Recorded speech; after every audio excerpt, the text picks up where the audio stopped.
nombre es Federico Malpica, soy investigador en el Instituto de Recursos e Investigación para la Formación, que tiene su sede en Barcelona, España.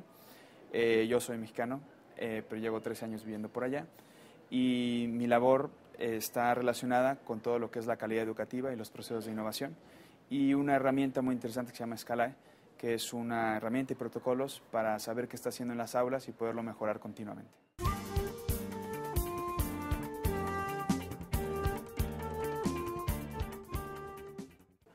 Una persona es competente cuando es capaz de, ante una situación problemática de la vida, sea la vida personal, profesional, la competencia que sea, ¿no? Aquí estamos hablando de competencias para la vida, entonces ante una situación problemática de la vida que se le plantea, sea capaz de resolverla, pero a través de un análisis de esa situación problemática, y a partir de aquí pueda escoger algunos esquemas de actuación que sean oportunos, que sean adecuados para resolver esa competencia, y luego sea capaz de aplicar ese esquema de actuación, el que haya escogido que es el adecuado, de manera estratégica, adaptada, para poder resolver esa situación problemática, ¿no? Claro, conocer el grado de dominio de la competencia implica que podamos observar a la persona ante una situación problemática, cómo analiza la situación y escoge esquemas de actuación que él ya posea, y estos esquemas de actuación normalmente son la interrelación de actitudes que tiene, procedimientos que domina, habilidades que domina, y luego una serie de conocimientos de base que también conoce, comprende, ¿no? Y sabe, que le permiten actuar de manera competente, ¿no? Y luego este esquema de actuación con estos componentes interrelacionados, actitudinales, procedimentales, conceptuales, factuales, los puede aplicar adaptándolos para poder resolver esa situación, ¿no? Y eso es lo que tendríamos que observar para saber si alguien tiene el dominio de una competencia, ¿no?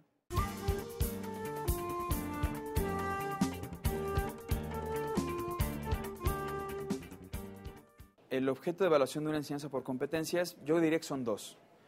Por un lado tendríamos el resultado de aprendizaje, pero por otro lado también el proceso, ¿no? El proceso de enseñanza que nos lleva al resultado de aprendizaje, ¿no? Y por tanto el proceso de enseñanza y el proceso de aprendizaje son dos procesos, pero están íntimamente relacionados, de tal manera que aquello que aplicamos en las aulas está correlacionado con los resultados de aprendizaje que tendrán los alumnos, ¿no?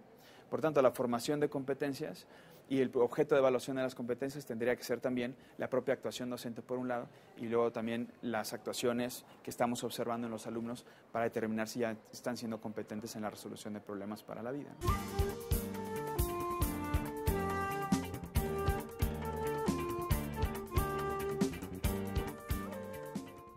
La formación por competencias es una pequeña revolución que estamos causando en el ámbito educativo, porque estamos teniendo que pasar digamos, de una tradición, de una enseñanza con una organización del aula más o menos simple, donde los alumnos, pues si estaban bien ordenados y callados mientras uno explicaba, luego hacíamos un ejercicio y luego una evaluación, pues era suficiente para ir cubriendo el programa, ¿no? En la formación por competencias, como ellos tienen que resolver problemas de la vida, saber analizar, tener esquemas de actuación incorporados y aplicarlos de manera estratégica, todo esto supone pues una complejidad en la forma de enseñar, digamos, ¿no? Y luego en la forma de evaluar también, el profesor se enfrenta a que ya el simple examen, digamos, de 10 preguntas ya no es suficiente para poder evaluar esa competencia, porque en ese examen nos es imposible saber si esa persona realmente es competente o no. ¿Qué tal si se lo memorizó para pasar el examen, pero realmente no es competente y cuando se enfrente en la vida no será capaz de utilizar esas competencias de manera adecuada, ¿no? Esos problemas tienen que ver con algunas cuestiones interesantes. Por ejemplo, una es que los profesores estamos acostumbrados a realizar evaluaciones más para sancionar que para informar, digamos, ¿no? Sí, también para informar, pero todo para sancionar, de tal manera que decimos, tú repruebas, tú apruebas, ¿no? En la enseñanza por competencia tendremos que ir a una evaluación que por un lado tuviera una parte normativa y por tanto sí una calificación, pero por otro lado también tuviera una parte criterial, ¿no? Una parte criterial en función de las capacidades que tenga cada alumno para responder a esa competencia, ¿no? Por tanto, tendríamos incluso que elaborar como boletas de calificaciones con 2 columnas, donde hubiera la parte normativa, que es la que marca pues, las autoridades y que es la oficial, digamos, pero luego tuviera una parte criterial donde en función de la competencia que ya ha adquirido el alumno, yo le pueda medir hasta qué grado está llegando, ¿no? Después de una formación, después de una serie de actividades didácticas que yo le he puesto, ¿no? Y por tanto, esta tendría que ver más con el aprovechamiento, ¿no? Con aquello que ahora ya saben hacer que antes no podían, Y por tanto, un alumno que ha comenzado en una situación muy básica, pero ha hecho un gran desarrollo de la competencia, podría tener una calificación alta, mientras que un alumno que ya de por sí ya traía la competencia prácticamente adquirida, pues no ha hecho un gran esfuerzo durante el periodo de formación y por tanto posiblemente esta criterial es baja, ¿no? Claro, normalmente lo que sucede es que los profesores combinamos la evaluación criterial y la normativa en la misma calificación. Entonces, un alumno que se saca 6 en un examen, pero decimos, este alumno ha aprovechado mucho, le ha echado ganas, etcétera, pues le pongo 7, ¿no? Para ayudarle un poco, ¿no? Y por otro lado, se sacó 6.5, pues le subo el 7, ¿no? Y un alumno que se sacó 6, pero es un desastre en la clase, no me ayuda, es un flojo, ¿no? Entonces le pongo 5.5 y ya me lo reprobé, digamos, ¿no? Entonces lo que sucede es que al final eso no nos sirve como información, o no nos es útil como información, porque no estamos informando bien qué está sucediendo con ese proceso de aprendizaje del alumno, ¿no?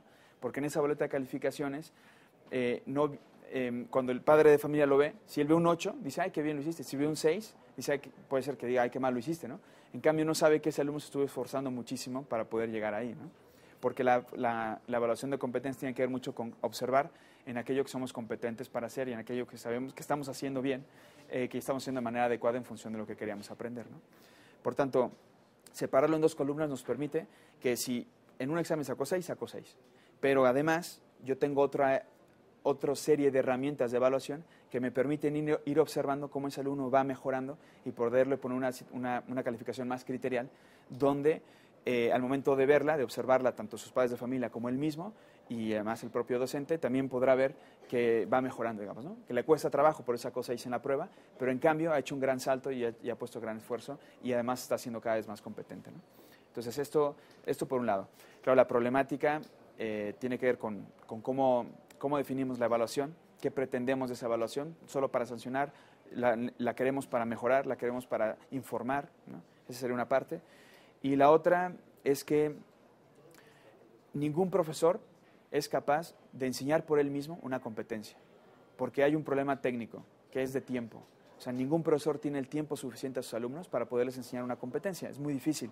Los tenemos un tiempo y luego se nos van y luego llegan otros, ¿no?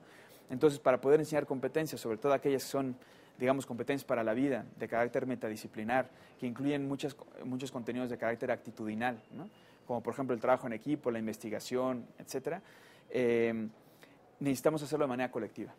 Y el problema es que los profesores, normalmente las calificaciones, los planes de clase y las actividades las hacemos de manera individual. No estamos acostumbrados a hacer cosas de manera colectiva, ¿no? Y eso es un problema en la evaluación, porque si yo tengo que observar a todos los alumnos y yo no tengo 10 alumnos en clase, tengo decenas de alumnos en clase, los tengo que observar a todos en todas las competencias transversales, disciplinarias, etcétera, me va a costar mucho trabajo poder dar clase y además evaluar, ¿no? Por tanto, dependo de que mis colegas y yo evaluemos todos de manera conjunta esas competencias, observemos de manera conjunta con unos criterios comunes a los alumnos, para que entonces sí, entre todos, elaboremos una especie de portafolio de evidencias, de bitácora, que nos permita evaluar, al menos criterialmente, cómo está avanzando en las competencias ese alumno, ¿no? Y yo creo que estos serían como básicamente los 2 problemas a los que se enfrentan los docentes, ¿no?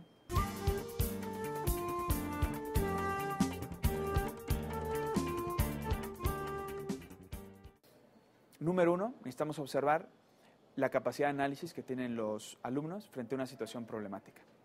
Esa es la primera parte. Por tanto, una herramienta muy importante es crear situaciones problema, simularlas, pero que sean lo suficientemente reales, o crear situaciones reales problemáticas que tengan que resolver los alumnos. Y en esa resolución, observar cómo analizan la situación y qué decisiones toman. Y las decisiones que toman tendrían que ser al respecto de los esquemas de actuación que nosotros hemos enseñado y que ellos se supone que han aprendido para poder resolver esa situación, ¿no?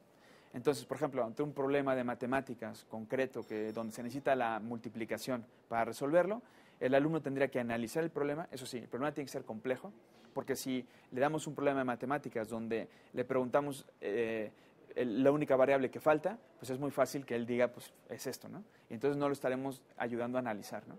Y luego nos vienen evaluaciones complejas como las de PISA y como hay 10 variables ya se pierden los alumnos, ¿no? Entonces tenemos que poner situaciones suficientemente complejas. Complejo significa que tengan más variables de las que se necesitan para resolver el problema. Porque normalmente la vida es así, es compleja y tiene muchas más variables de las que se necesitan para resolver los problemas, ¿no?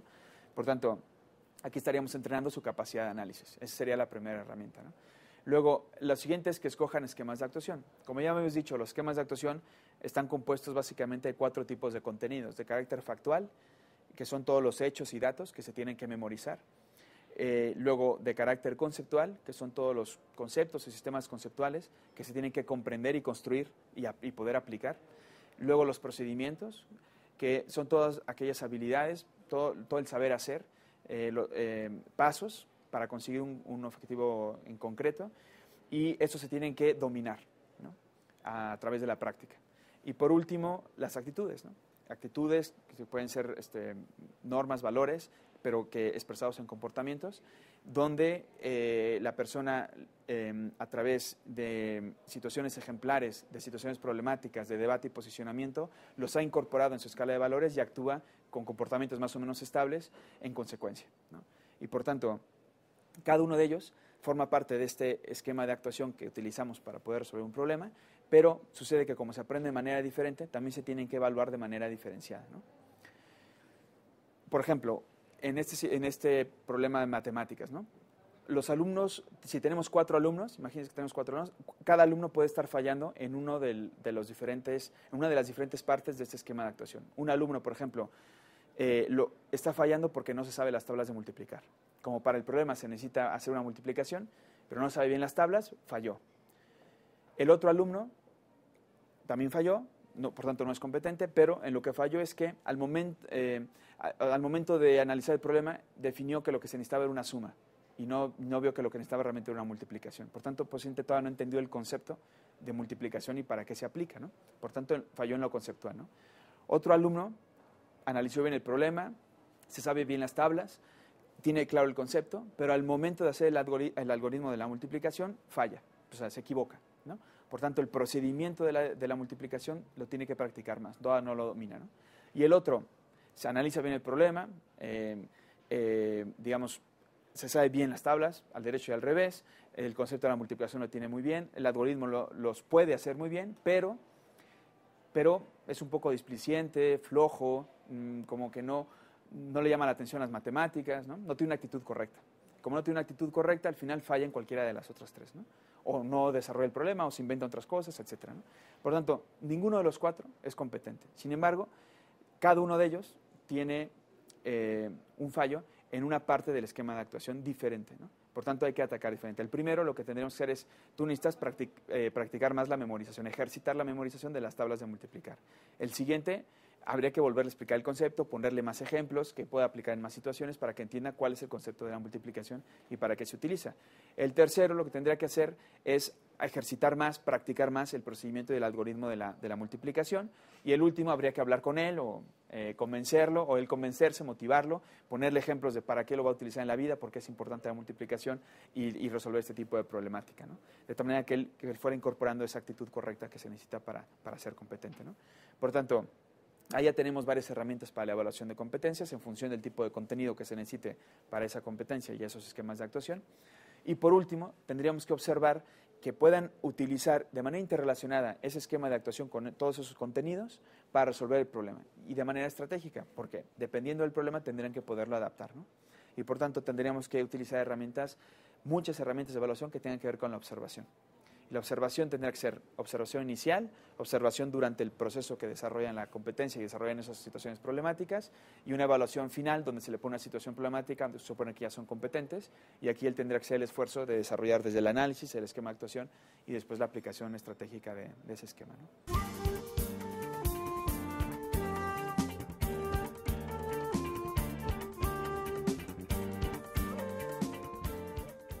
Las competencias, digamos que los podemos clasificar en competencias de carácter más disciplinar, que tienen que ver, pues, con las materias, aunque son instrumentales, porque no aprendemos las matemáticas por las matemáticas, sino que aprendemos matemáticas para resolver problemas de la vida, digamos, ¿no? Las interdisciplinares son aquellas que le ayudan a las diferentes disciplinas y, por tanto, el trabajar en equipo o el saber leer, ¿no? La lectura y comprensión le ayuda a las diferentes disciplinas, etcétera, ¿no? Serían las interdisciplinares. Y las metadisciplinares son aquellas que no tienen nada que ver con las disciplinas, sino que son totalmente transversales y nos ayudan también a resolver problemas de la vida, ¿no? Que podría ser como la investigación, ser críticos constructivos, la honestidad, ¿no? También, etcétera, ¿no? Valores, todo el tema de valores tiene que ver con competencias de carácter metadisciplinar. Entonces, Estas competencias requieren, como ya decíamos, de un trabajo colectivo del profesorado. Es muy importante y de metodologías que sean abiertas. Abiertas significa que los alumnos estén dando información constantemente a los docentes para saber cómo están avanzando en su proceso de aprendizaje.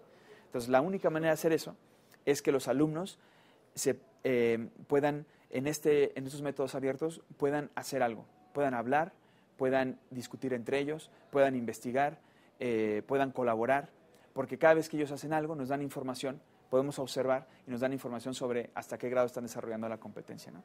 Por tanto, ¿eso qué implica? Implica metodologías también activas, donde el alumno tenga que hacer cosas, digamos, ¿no? Y por tanto, metodologías también donde planteemos situaciones problemáticas cercanas a su realidad que les permitan motivarse hacia ella, pero también a intentar resolver ese problema, digamos, ¿no? Por tanto, aquí estamos hablando de métodos como el método de proyectos, investigación del medio, simulaciones, resolución de problemas, aprendizaje basado en resolución de problemas, métodos de este tipo que permitan a los alumnos incorporar esas competencias, digamos, relacionarse entre ellos, aprender entre iguales, ¿no? Y eso obviamente nos va a dar la información necesaria luego en la parte de evaluación.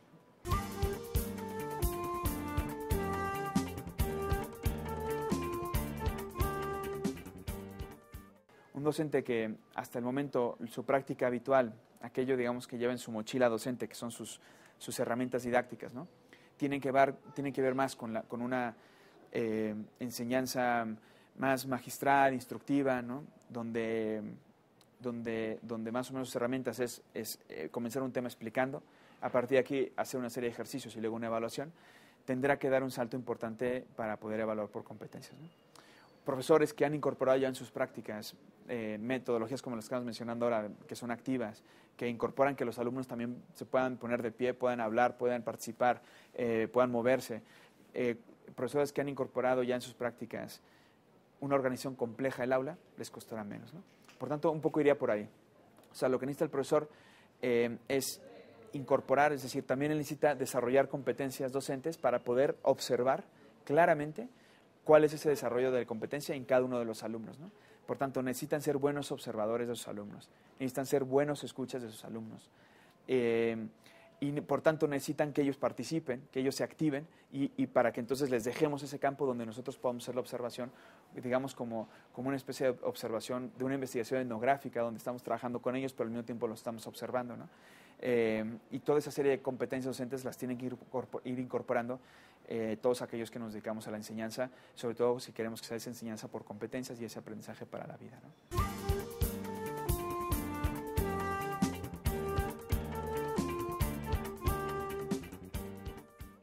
Desde ya a principios del siglo XX, ya grandes pedagogos hablaban de dejar que la vida entrara a nuestras aulas, ¿no? Y lo que ha pasado es que los contenidos de carácter disciplinar a veces no han permitido que realmente la vida entre a las aulas, ¿no? Porque al final acabábamos enseñando contenidos que aparecían en libros de texto y que eran como muy académicos y muchas veces alejados de la realidad que están viviendo nuestros alumnos, ¿no? Por tanto, poca funcionalidad, poca significatividad tenían para ellos, poco significado, ¿no? Y al final lo que hacían pues, era memorizar ese contenidos porque me lo pide el profesor, porque tengo que pasar la asignatura y luego pues ya se me olvidan y al final nos acabamos quedando con muy poco de lo que aprendimos en la escuela, ¿no? Entonces, el contexto es importantísimo porque es la vida. Y lo que tenemos que hacer es incorporar ese contexto en nuestras clases, ¿no? Aprovechar, por ejemplo, cualquier problema, sea social, económico, cultural, incluso de la vida de la propia escuela, de la comunidad educativa, del propio grupo clase, de algún alumno, como ejemplos que pudiéramos incorporar como contenidos en la clase. Sería lo ideal. El contexto es importantísimo. También un contexto complejo ayuda en la enseñanza por competencias. Si nosotros queremos tapar los problemas, cuando hay algún problema queremos como esconderlo, no permitimos que la vida entre en las aulas. Si utilizamos los problemas como ejemplos de clase, si utilizamos los problemas para poder enseñar las competencias y que se vayan aprendiendo, estamos utilizando ese contexto como espacio educativo, ¿no? Y eso es muy importante, ¿no? Y por tanto, es más, incluso yo diría, si no existen problemas en tu clase, profesor, pues hay que crearlos. Hay que crear situaciones problemáticas. A veces, con algunos colegas hemos entrado a clase y decimos, bueno, aquí se quiere enseñar la solidaridad, por ejemplo, ¿no? Como una competencia. Pero todos los alumnos tienen colores para iluminar y hojas, ¿no? pues nunca van a aprender a ser solidarios, por más que les echemos el sermón, digamos, ¿no? ¿Qué hay que hacer? Quítale la mitad de los colores y que todos tengan que iluminar.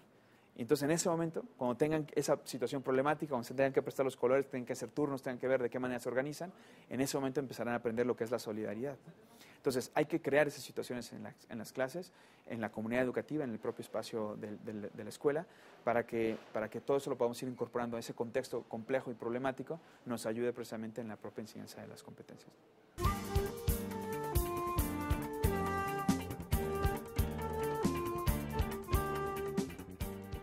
De las competencias lo que podemos observar normalmente son los comportamientos, ¿no? Que es un poco la punta del iceberg porque podemos observar el proceso de desarrollo de una competencia, ¿no? donde el alumno se desempeña ante una situación problemática y entonces él tiene que hacer todo ese proceso de analizar la situación, escoger el esquema de actuación adecuado, aplicarlo de manera estratégica, ¿no?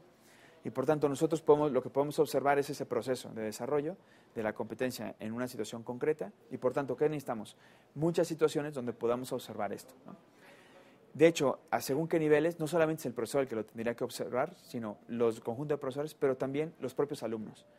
Y aquí una herramienta interesante es el portafolio de evidencias, que es una forma en la que el propio alumno puede ir juntando evidencias de cómo él mismo va desarrollando esas competencias, ¿no? Eso puede ser interesante.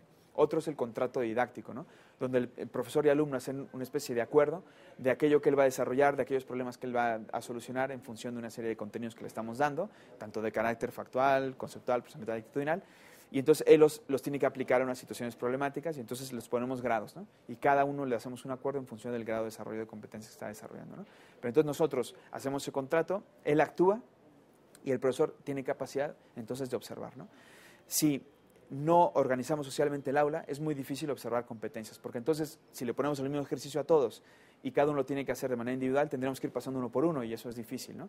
Calificar un montón de cuadernos también es difícil, ¿no? En cambio, si los organizamos en grupos, entonces en cada grupo nosotros podemos ir observando cómo se desempeñan, podemos ir haciendo anotaciones. El profesor tiene que tener una especie de bitácora e ir cada clase, en cada actividad, decir, me voy a fijar en 4 o 5 alumnos a los cuales voy a observar y voy a ver qué tal se desempeñan. En la siguiente actividad me fijo en los otros 5, en la siguiente actividad en otros 8, 10. Esos grupos nos pueden ayudar. En los propios grupos también pueden hacer evaluaciones entre ellos y también definir, ¿no? Y por tanto, a partir de toda esa observación que hacen entre ellos, que hace personalmente cada uno como autoevaluación y que hago yo como profesor y que hacen mis colegas, juntamos suficientes evidencias como para saber en qué proceso de desarrollo de las competencias están cada uno de los alumnos, ¿no?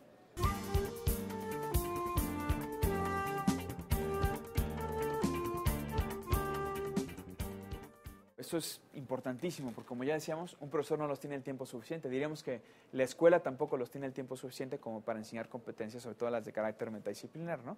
Todas las que tienen que ver con los aspectos de ciudadanía, ¿no? Y otras cosas de valores, digamos, ¿no? Por tanto, el apoyo de los padres es imprescindible. De tal manera que tanto, digamos, la casa también se puede convertir en un espacio educativo, donde bien asesorados los padres de familia podrían realizar actividades que ayudaran en ese proceso de aprendizaje de las competencias. Sabemos que para aprender actitudes necesitamos tener ejemplos, para que entonces yo diga, yo quiero parecerme a, ¿no? O yo quiero seguir el ejemplo de, ¿no? O el mismo ejemplo que tengo en la escuela lo tengo en casa y entonces es coherente, ¿no? Entonces eso ya nos ayuda. Luego tenemos que involucrar las emociones a través de situaciones problemáticas. La casa es una fuente de situaciones problemáticas y por tanto podemos utilizar esto para ir generando un análisis, generando también una toma de posicionamiento de parte del propio alumno, ¿no? Y en casa pues del hijo o la hija, que permita que vaya incorporando en su escala de valores esos comportamientos que queremos, ¿no? Si esto lo hacemos de manera coordinada entre la escuela y la casa, el alumno ya verá que eso es así, ¿no? Tendrá el ejemplo. 2, involucrar emociones, porque cada vez que hay una situación problemática de esto, aprovechan para que lo analicemos, que lo debatamos, entonces yo lo voy incorporando, ¿no? Al final, el alumno o la alumna va pasando de la heteronomía moral, lo hago porque me lo dicen, porque me lo piden, porque me obligan, a la autonomía moral, lo hago porque me lo creo, porque lo he incorporado en mi escala de valores y por tanto me comporto en consecuencia, ¿no? Entonces, parte del éxito de la enseñanza de competencias metadisciplinares es poder